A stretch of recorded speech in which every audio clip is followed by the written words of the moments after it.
What's up, guys? This is going to be my second movie review for today's Sunday, March 23rd. And I just saw Need for Speed as well today. I staked it to the movie theater. It's okay. For the second movie, I paid for the first one. And I gotta say, Need for Speed was fucking amazing. It's probably going to be the next Grammy nominated award. It's probably going to be like the best movie on the face of this world. No, I'm kidding. It was crap. It sucked. I'm glad I didn't pay for it. It was a bad movie. My question at the end of the movie was, what the hell was the point of this movie? I saw other reviews on this movie before I went to see, and people said it was better than they expected. Blah blah blah blah. The car scenes were great. This and that. And I was going into it with kind of high, mediocre-ish, high expectations. Um, but then at the end of the movie, I was like, yeah, it was a good movie. And then a couple hours later, I was like, what? So Jesse Pinkman, JK. I guess we know where he went now. Now I'm playing. Aaron Paul, he acted brilliantly. I would say that's probably I would say that the actors were probably the best part of the movie. Their characters, as far as storyline and plot goes. Um, ugh. Aaron Paul's character he did an amazing job. He did not act or in any way had the same character as Jesse Pinkman. Completely different character. So I'm glad to see that he can act much, much differently. As far as the rest of his crew, they were all hilarious. They were just great together. I feel like it genuinely felt like they were all really good friends. And there was a lot of similarities between this one and Fast and Furious movies. You could see a couple of characters from Fast and Furious kind of try to be embodied in this movie. Um, and a quick synopsis about what the movie is. Aaron Paul's character gets blamed for some crime, and then he goes to jail, and then he comes out looking for vengeance. So he thinks the best thing to do is race, because that's when you want revenge, you race someone across the nation. Yeah. So my question, really, as I said at the beginning of this movie, what the hell was the point? When he gets out, it's like, dude, you can find much better ways to get revenge on this guy. You can clearly maybe find evidence to show, holy shit, this guy killed him. So this movie's gonna be, I mean, this review's gonna be filled with spoilers. So you might want to come back and see it later. But oh, you know what? I'll just try and do it without spoilers. So one of the characters dies, right? You could see that in the trailer, so that's not freaking fine.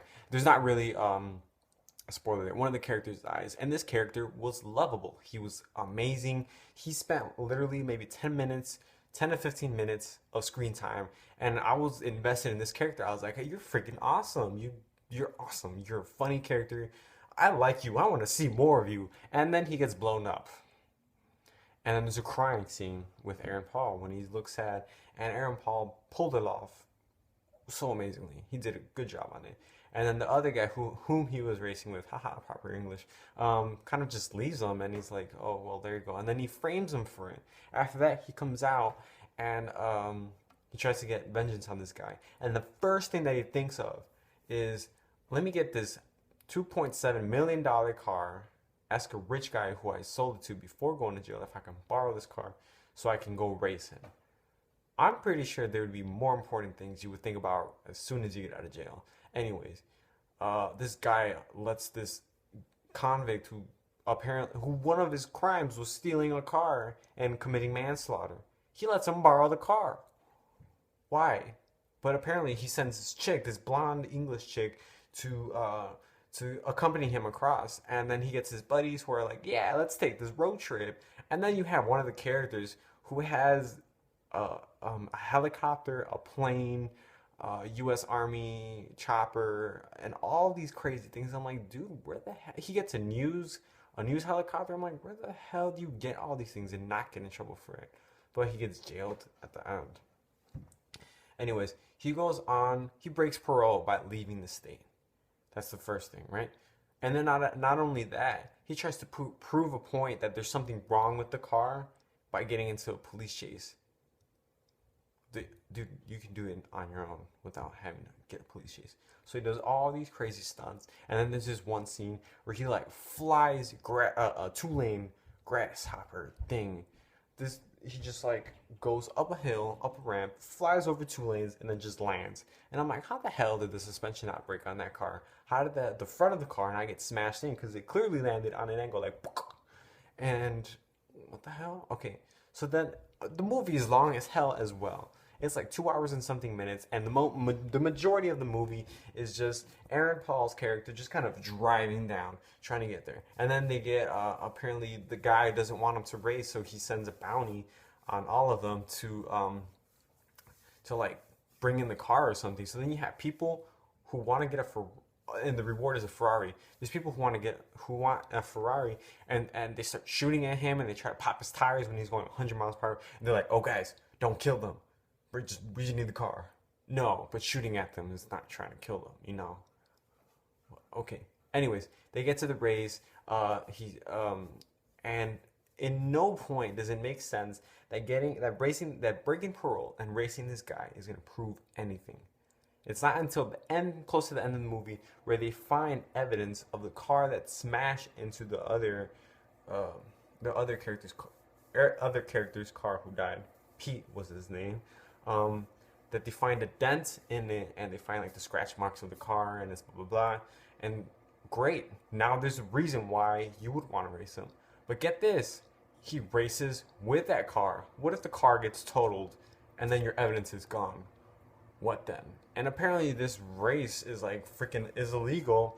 So once the race starts, there's like police choppers and cars following them all over the place, and one by one they all get destroyed until it's just Aaron Paul's character Toby and the antagonist Dino, Dinosaur, whatever.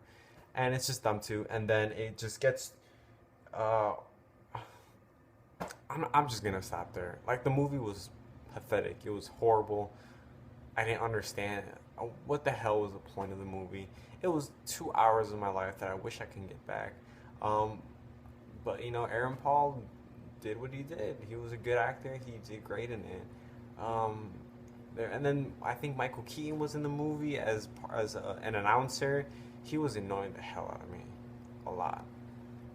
It's like you see the cars racing, and he's like, "Oh my God, they're racing! I smell motor oil and love. Oh yeah, swirl." I'm like, "Oh, okay, dude. Who the hell hired you? Why are you here?" Like, I give this movie a D. Like, I've seen worse, but this is probably the worst movie I've seen this year. Don't watch it. Not worth it. It's like any other car movie. It's like Fast and Furious, only shitty. So yeah, don't watch the movie. It sucked. Anyways, see you guys later.